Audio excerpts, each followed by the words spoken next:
the most interesting interview was with Eusebio. And so this was maybe 2010. And in fact, I'm positive it was.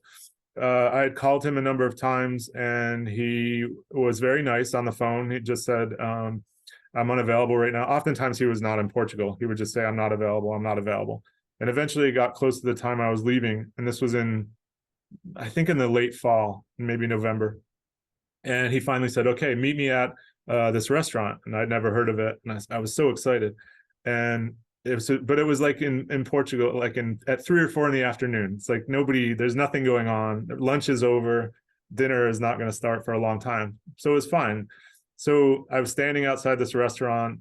It's kind of near, it doesn't matter, maybe near Saldana. I don't remember. But I'm standing outside and all of a sudden this Mercedes pulls up, convertible. I swear to God, parks it right in the middle of the street. Like doesn't try to find a parking spot. He just turns off the car and leaves it there.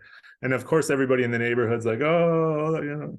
And he's like, so this is 4 in the afternoon. I'm pretty sure he was still, he had a lot of fun the night before.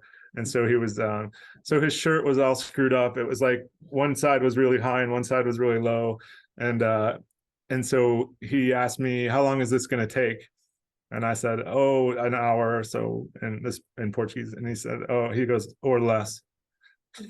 And so I was so intimidated because the only people I'd ever interviewed were, diamond mine workers on the diamond mines in Angola. And here's a major international celebrity. And so we went into the restaurant and it got worse. So all over the restaurant are paintings, photographs, trophies of Benfica and Eusebio. So it was like a shrine to Eusebio. So we walk in and I'm like, oh my God, I was so intimidated.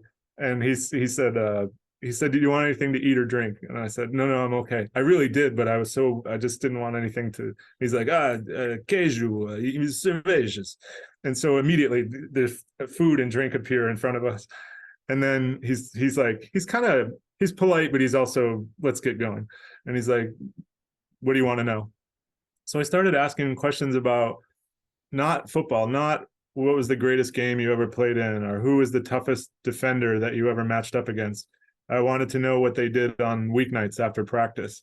And he looked at me at one point and he said, thank you so much for asking me about this. I'm so used to fielding the same questions over and over. He goes, no one's asked me about this stuff ever.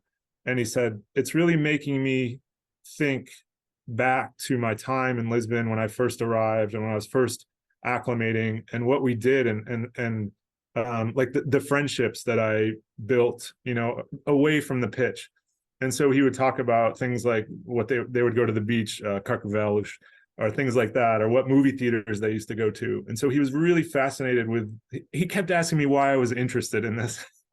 And I said, it's social history. It's a different kind of thing. And so he was very appreciative, and we ended up talking for well over an hour. So I was grateful. And then took some photographs and then went on my way. And that was my brush of fame with, a famous, one of the best football players ever of all time, who ended up being very generous with his time and didn't ask me for any money for the cheese or the beer.